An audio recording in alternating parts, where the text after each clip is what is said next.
Hello नमस्कार दोस्तों, स्वागत है आपका महाराणा क्लासेस पर। था आज की वीडियो में हम राजस्थान जीके के 5 और 5 हिंदी के महत्वपूर्ण क्वेश्चंस के बारे में चर्चा करने वाले जो आने वाले हैं आपके बीएसटीसी एग्जाम 2023 के लिए बहुत ही महत्वपूर्ण होने वाले हैं। तो चलिए शुरू करते हैं। पहला क्वेश्चन है हमारा, धिंगा गणगौर कहाँ मनाया जाता है? अ जयपुर, ब उदयपुर, स जोधपुर और द है आपका भरतपुर। तो इसमें से हमारा राइट ऑप्शन हो जाएगा, वो हो जाएगा ब उदयपुर। ठीक है, धिंगा गणगौर है, धिंगा गणगौर है जो आपके उदयपुर में मनाया जाता है। बाकी आपके धिंगा बेतमार मेला, ठीक है, वो है जो आपके जोधपुर में मनाया जाता है मेला। और धिंगा गणगौर त्योहार फेस्टिवल है जो आपके उदयपुर में मनाया जाता है। होता क्या है कि हम जैसे ही धिंगा शब्द सुनते हैं तो हम जोधपुर राइट कर देते हैं, क्योंकि ये पिछले एग्जामों में पूछा गया है। लेकिन ये अभी एग्जाम में पूछा गया है कि धिंगा गणगौर कहाँ मनाया जाता है, तो वो आपके उदयपुर में मनाया जाता है। ये आपको ध्यान में रखना है। अगला क्वेश्चन है, ऊपरमाल पंच बोर्ड की स्थापना किसने की थी? अ साधु सीताराम दास, ब ऑप्शन है विजय सिंह पथिक, स जमनालाल बजाज और द है केसी सिंह बारड। तो इसमें से हमारा राइट ऑप्शन हो जाएगा, वो हो जाएगा ऊपरमाल पंच बोर्ड की स्थापना है जो किस आंदोलन से संबंधित है? आपके बिजोलिया किसान आंदोलन से संबंधित है। और इसकी स्थापना है जो विजय सिंह पथिक ने 1917 में की थी। ठीक है, 1917 में की थी। और विजय सिंह पथिक ने बिजोलिया किसान आंदोलन का भार है जो 1916 में संभाला था। ये भी आपको ध्यान में रखना है। और बिजोलिया किसान आंदोलन की शुरुआत है जो साधु सीताराम दास जी ने की थी 1897 ईस्वी में, इन्होंने है जो शुरुआत की थी। और ये आंदोलन 3 चरणों में चला। पहला चरण है जो आपके 1897 से 1916 तक, ठीक है, 1916 तक है जो चला पहला चरण। और दूसरा चरण है जो आपके चला था 1916 से है जो 1923 तक चला था। ठीक है, और तीसरा चरण है जो आपके 1923 से 1941 तक चला था। तो ये आपको ध्यान में रखना है। केसी सिंह बारड, इन्होंने है जो वीर भारत सभा की स्थापना की थी। वीर भारत सभा की स्थापना कब की थी? तो 1910 में है जो वीर भारत सभा की स्थापना की थी। तो ये आपको इतना ध्यान रखना है। अगला क्वेश्चन है, सूर्योत्सव के लेखक कौन है? ऑप्शन है आपके सोमेश्वर, ब मंडन, स राजशेखर और द है नरपति नालत। इसमें से हमारा राइट ऑप्शन हो जाएगा, वो हो जाएगा सोमेश्वर हैं जो सूर्योत्सव के लेखक हैं। बाकी मंडन जो आपके कुंभलगढ़ दुर्ग के वास्तुकार हैं, इन्होंने कुछ ग्रंथ लिखे हैं जैसे राजमंडन, प्रसाद मंडन, राजवल्लभ, आपके वास्तुसार, ये हैं जो मंडन के ग्रंथ हैं। स दिया हुआ है राजशेखर, राजशेखर ने कौन कौन से ग्रंथ लिखे? तो कर्पूर मंजरी, विदुषाल पंजिका, ये हैं जो राजशेखर के ग्रंथ हैं। नरपति नाला जो कि बिसलदेव चौहान के हैं जो कवि थे, ठीक है, राज कवि थे, इन्होंने लिखा है बिसलदेव रासो। ये आपको ध्यान में रखना है। बिसलदेव रासो किसका ग्रंथ है? तो नरपति नाला का ग्रंथ है। अगला क्वेश्चन है, निम्नांकित में से रामस्नेही संप्रदाय की सिहतल शाखा के प्रवर्तक कौन है? अ संतोष दास जी, ब रामचरण जी, स हरिराम दास जी और द है आपके रामदास जी। तो इसमें से हमारा राइट ऑप्शन हो जाएगा सिंहतल शाखा जो कि बीकानेर में स्थित है। ठीक है, बीकानेर में स्थित है। और ये रामस्नेही संप्रदाय की शाखा है, इसके संस्थापक हैं जो हरिराम दास जी हैं। राजस्थान में इस रामस्नेही संप्रदाय की कितनी शाखा हैं? तो 4 शाखा हैं।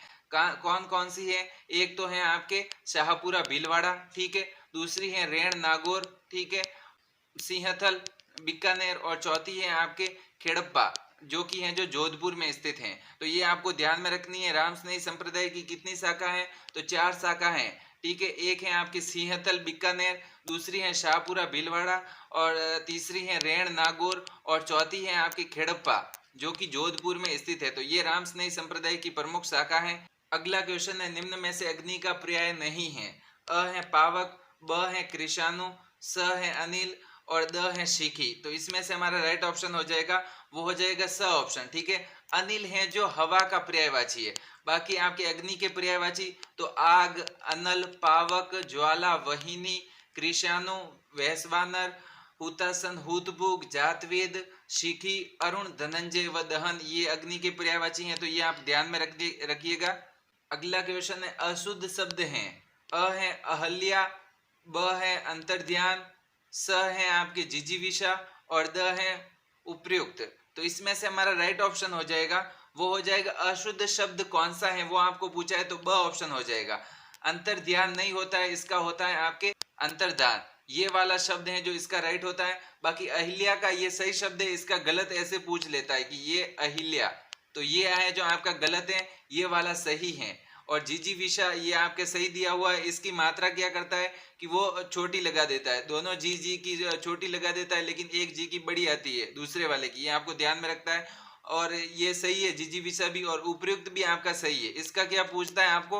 उपरोक्त दे देता है, तो वो आप सही कर देते हैं। उपरोक्त है जो कोई भी शब्द नहीं होता हिंदी व्याकरण के अंदर उपयुक्त शब्द होता है, तो ये वाला सही है। अगला क्वेश्चन है पर्णकुटी का विलोम शब्द होगा। अ है आपका झोपड़ी, ब है प्रासाद, स है रक्षकुटी और द है आपका ओरस। तो इसमें से हमारा राइट ऑप्शन हो जाएगा पर्णकुटी। पर्णकुटी का अर्थ है आपके पत्तों की कुटिया, तो पर्णकुटी का आपके हो जाएगा प्रासाद। प्रासाद का अर्थ होता है महल, ठीक है, महल। तो ब ऑप्शन है जो हमारा राइट हो जाएगा। ओरस, ओरस का हो जाएगा आपके दत्तक, ठीक है। ऐसा पुत्र जिसे गोद लिया गया हो उसे दत्तक कहते हैं, और औरस विवाहिता से उत्पन्न पुत्र को है जो औरस कहते हैं। तो ये आपको ध्यान में रखना है। अगला क्वेश्चन है संध्या और रात के बीच का समय के लिए वाक्यांश के लिए एक शब्द होगा।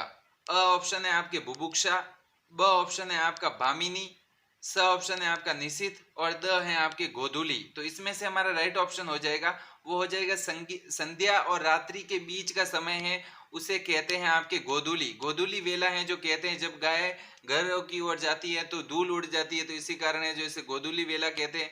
निशित किसे कहते हैं? निशा होती है आपकी रात्रि, तो निशित है जो अर्धरात्रि के समय को है जो आपके निशित कहा जाता है।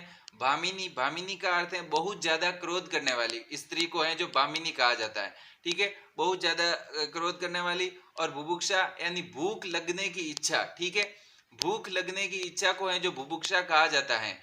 भूख लगने की जिसको इच्छा होती है उसे बुभुक्षा कहा जाता है। तो इसका राइट ऑप्शन हो जाएगा संध्या और रात्रि के बीच का समय आपके गोधूली, द ऑप्शन है जो राइट हो जाएगा। अगला क्वेश्चन है यथाशक्ति शब्द में समास है। अ है तत्पुरुष समास, ब है द्विगु समास, स है अवयवी भाव समास और द है द्वंद्व समास। तो इसमें से हमारा राइट ऑप्शन हो जाएगा, वो हो जाएगा यथाशक्ति शब्द में है, यथा शब्द है, ठीक है। यथा शब्द क्या है? तो ये अव्यय शब्द है, तो अवयवी भाव समास हो जाएगा। इसका समास विग्रह होगा शक्ति के अनुसार, ठीक है, शक्ति के अनुसार है जो इसका समास विग्रह होगा। और जहां पर भी आपको यथा शब्द मिले, ठीक है, यथा शब्द मिले वहां पर आपका अवयवी भाव समाज हो जाएगा। जैसे ही आप यथा शब्द देखे किसी भी शब्द के आगे या पीछे, तो उसके साथ है जो अवयवी भाव समाज हो जाएगा, ये आपको ध्यान में रखना है। अगला क्वेश्चन है राघव शब्द में पढ़ते हैं अव, व, अ और इनमें से कोई नहीं।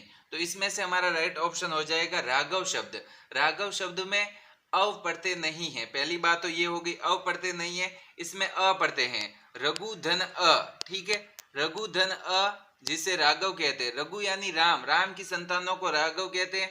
जैसे शिव धन अ, ठीक है, शिव धन अ, तो इससे क्या हो जाएगा, शिव जी के उपासक हैं जो शैव कहलाते हैं। तो शैव में भी आपके अ पढ़ते हैं, ये आपको ध्यान में रखना है, ठीक है। शैव में कौन सा पढ़ते हैं? तो अ पढ़ते हैं, और राघव में कौन सा पढ़ते हैं? तो आपके अ पढ़ते हैं। तो अगर आपको ये वीडियो अच्छा लगा हो तो चैनल को सब्सक्राइब जरूर कीजिएगा। ऐसे ही आपको वीडियो मिलते रहेंगे और बीएससी रिलेटेड कोई भी इंफॉर्मेशन होगी तो वो भी आपको मिलती रहेगी। Thank you.